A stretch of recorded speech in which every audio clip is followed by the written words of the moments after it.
The NFL's galaxy of bright stars includes rising young ones like Chicago quarterback Jim McMahon. And last Sunday at the Superdome, he threw a first-quarter touchdown pass to a rookie who has burst into the Bears lineup like a comet. Willie Gault, number 83.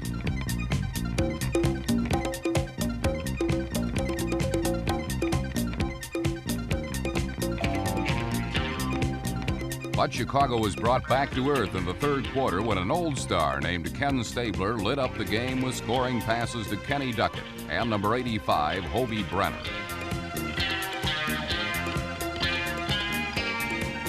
Stabler staked New Orleans to a 24-10 lead that was erased by the heavenly body of another time-tested veteran, Walter Payton, number 34.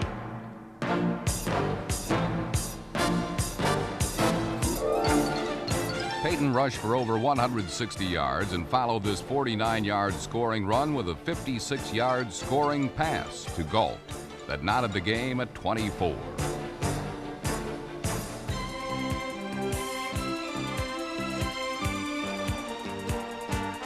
The Bears demonstrated that their halfback option play was no passing fancy when Payton and Gault connected again with less than 2 minutes remaining.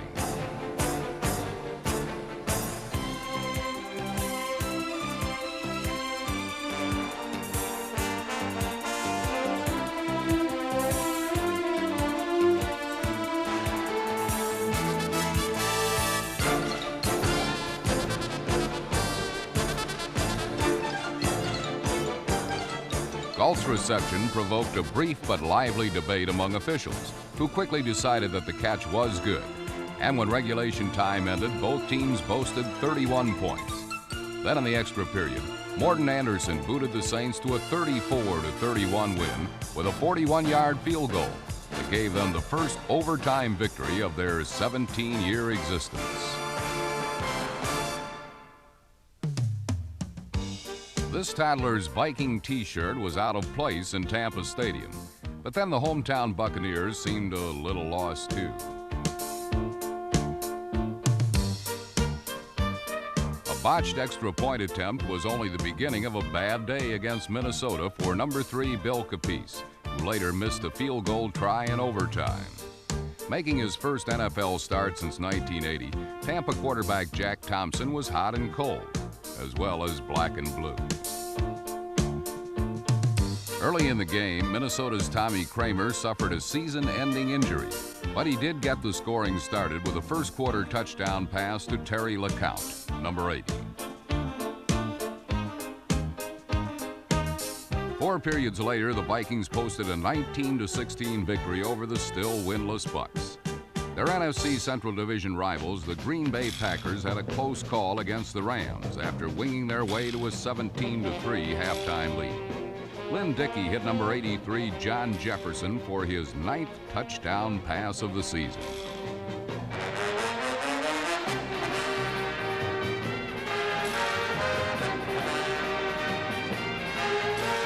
The Pack's dormant pass rush, which had earned just 1 sack prior to this game, finally came to life. Double teaming could not prevent Ezra Johnson, number 90, from registering 2 of 4 Green Bay sacks on the day. But Vince Ferragamo engineered an LA comeback by throwing for 2 second-half scores, including one to rookie Otis Grant, number 82. The Rams even matters at 24 apiece, but a soaring one-man SWAT team named Gary Lewis, number 81, shot down their lofty hopes for a last-gasp victory.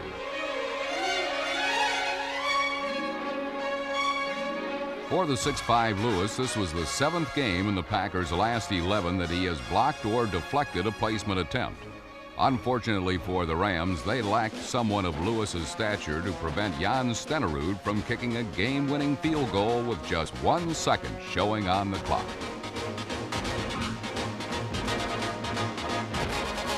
For the second time in this young season, Stenerud, who at 39 is the NFL's oldest player, produced Green Bay's margin of victory with the game on the line.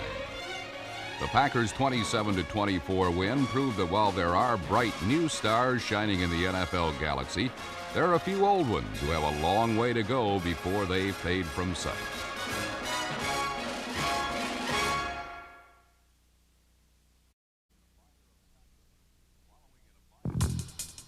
Wallowing in a mire of controversy, the Cincinnati Bengals have become a team of individuals headed down separate paths. Against the Browns, Cincinnati finally set out in the same direction. Unfortunately, that direction was backwards.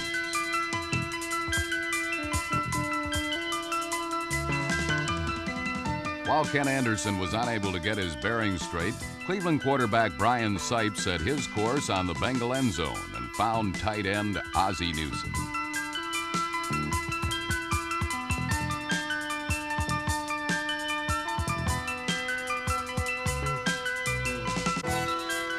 Newsome's touchdown helped boost the Browns to a 17-7 victory over Cincinnati, as the Bengals remained only one of 4 winless teams in the NFL.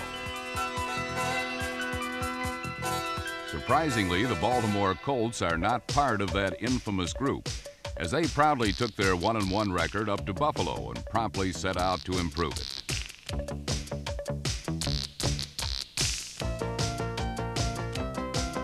Number 33, running back Curtis Dickey, provided the majority of the offense by scoring 2 touchdowns, as his young legs instilled new life to the Colts' arthritic attack.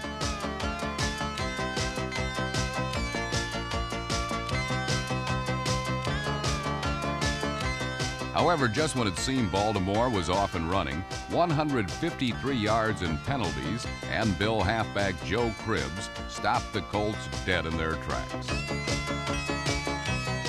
Cribbs overshadowed Dickey's performance with 3 touchdowns of his own as Buffalo came from behind to defeat the Colts 28-23. Trying desperately to fill the shoes of a media-created superstar, John Elway's NFL career to date has been some kind of hell. Fame and glory have been replaced by confusion and frustration.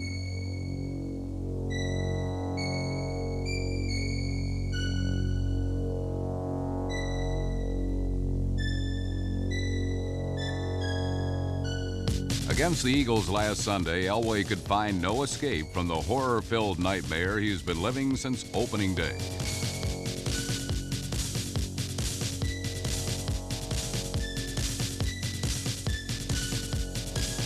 Philadelphia held Denver scoreless in the first 2 quarters, while Ron Jaworski provided the only points of the half with a touchdown pass to wide receiver Mike Quick.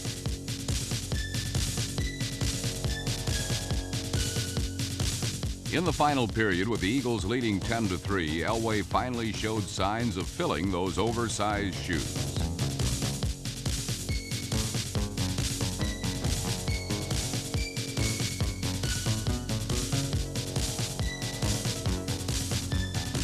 A 33-yard scoring strike to Rick Parris, number 24, tied the score at 10-10. But any thoughts Elway may have had of awakening from his nightmare were put to rest by Eagle field goal kicker Tony Franklin.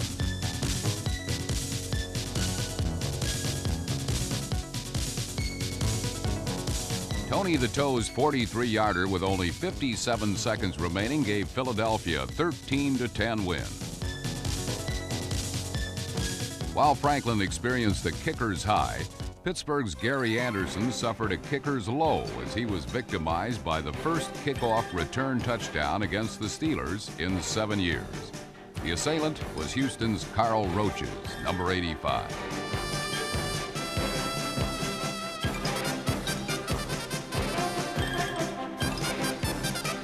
Roach's 93-yard run put Houston on top 7-3.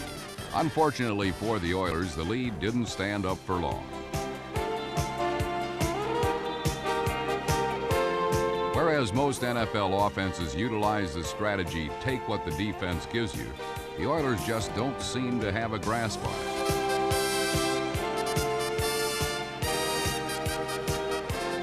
Number 53, Brian Hinkle and the Steeler defense took advantage of Houston's miscues, while the Steeler offense simply took advantage. Ageless Franco Harris rushed for over 100 yards for the 3rd straight week, and his running mate, Walter Abercrombie, number 34, scored 2 touchdowns. The 40-28 Steeler win boosted their record to 2-1, and sent the winless Oilers headed in the same dreaded direction as the Cincinnati Bengals.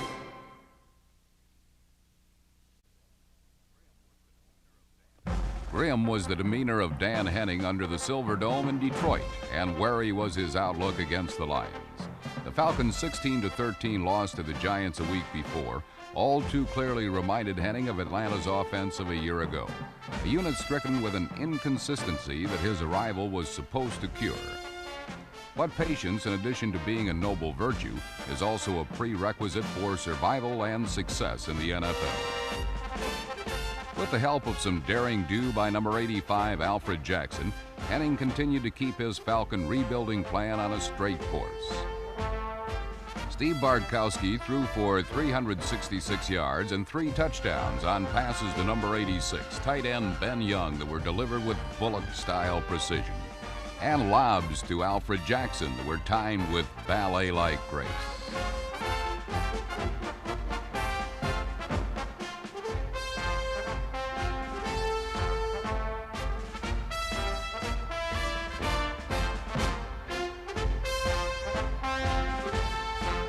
The Falcons' 30-14 defeat of the Detroit Lions was their second victory of the young season, but it was the first indication that the matching of Dan Henning's prowess with Atlanta's explosive potential may be an engaging one. In New England, faith, patience, and perseverance are also the virtues that mark the reign this season of Patriot coach Ron Meyer. Faith coming in the form of staying the course with Tony Collins, whose overtime fumble against Baltimore presented the Colts with a gift-wrapped victory that even Santa Claus might never have delivered. Against the Jets, Meyer sent out Collins with the ball 23 times in an effort to sidetrack the sack exchange and stall the New York attack.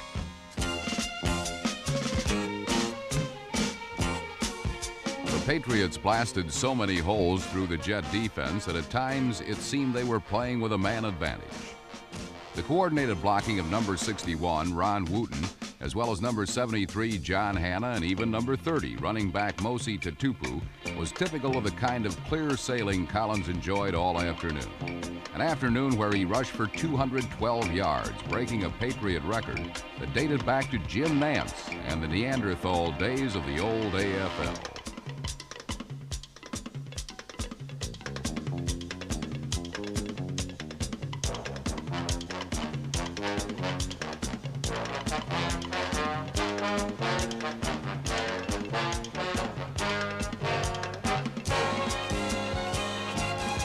While Collins' preeminent performance in the past 23-13 victory over the Jets might have bordered on the unpredictable, there was nothing surprising about the clawing, physically straining clash between the Giants and Cowboys in Texas. Since the rise of New York's defense from mediocre to mighty, Cowboy-Giant games have been more like bone-jarring, body-crushing battles in a long and bitter war. Timely plays on the part of the defense more often than not decide these games. Midway into the final period, with the Giants behind by 1 and only a few short yards from field goal range, outside linebacker Anthony Dickerson decided the time for such a play had come. Dickerson's blitz forced a weak pass that was intercepted by Dexter Clinkscale, who had a free ride to the Giant end zone.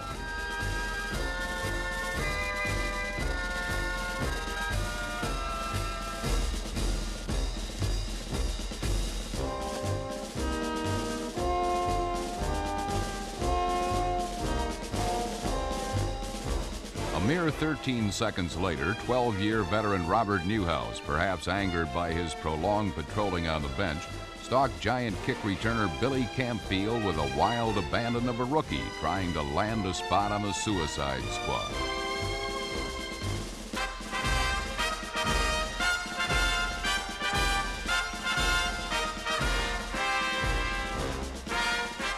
Michael Downs' subsequent touchdown iced the hotly contested game and left the Cowboys as the NFC's only undefeated team. But in keeping with their coach's more demanding and disciplined course for this season, Cowboy victory celebration hopes were muted, as Tom Landry hopes that a more serious air of dedication will bring this team an NFL championship.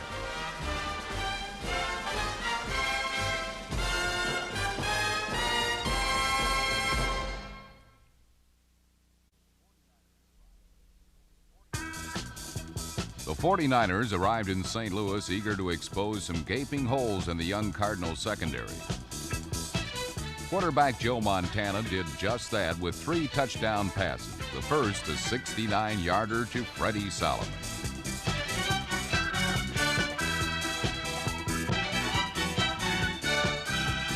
The San Francisco defense struck hard and heavy as well, then gave St. Louis running back O.J. Anderson the rest of the afternoon off.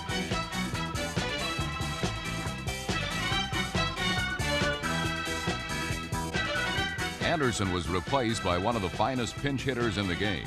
In a substitute role, Stump Mitchell, number 30, carried 8 times for 123 yards to become the game's leading rusher.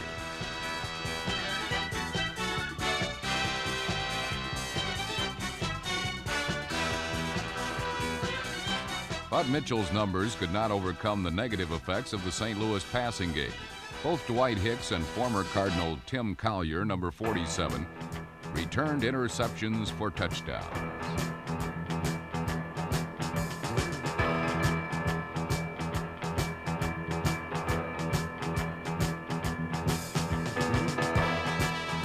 After the 49ers' newest dimension, running back Wendell Tyler recorded his second 100-yard day, the 49ers had put away a 42-27 win.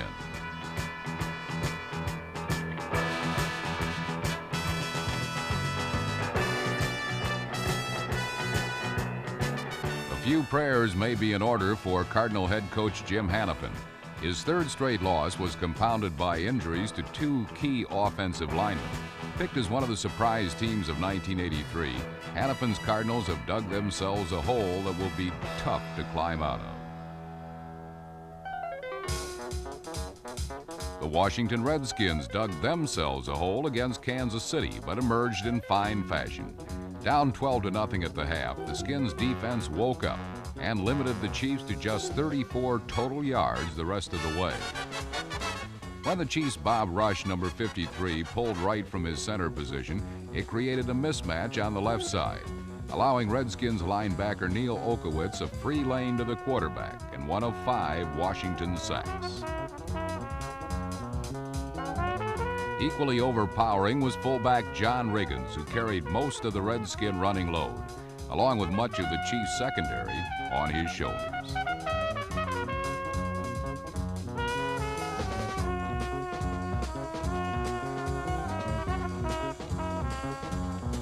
Washington's one-back, 2 tight end offense gives them an extra receiver on passing downs, a factor quarterback Joe Theismann exploited to seal the game away.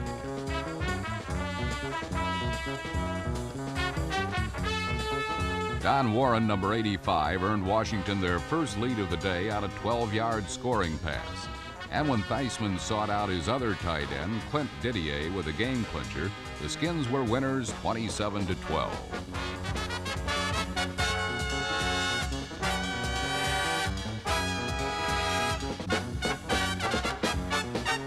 The Redskins were the biggest surprise team of last season.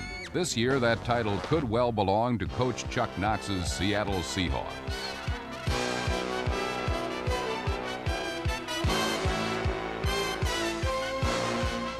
In the Kingdome, Seattle's time-honored tandem of Jim Zorn and Steve Largent was matched by the equally accomplished combination of San Diego's Dan Fouts and Charlie Joyner, number 18.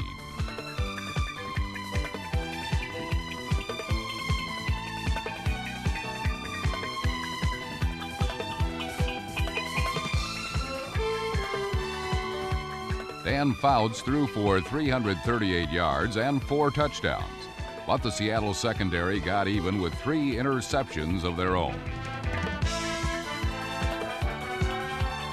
Free safety John Harris, number 44, shut down 1 Charger drive, and rookie safety Paul Moyer, number 21, did him one better with his first NFL touchdown, a 19-yard return.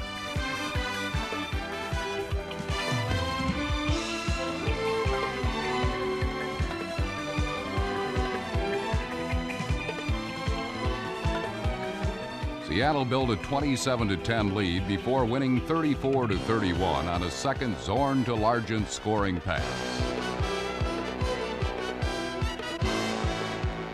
In Indeed, the Seahawks are one of the season's early surprises, but it remains to be seen if they can pull off the unexpected come December.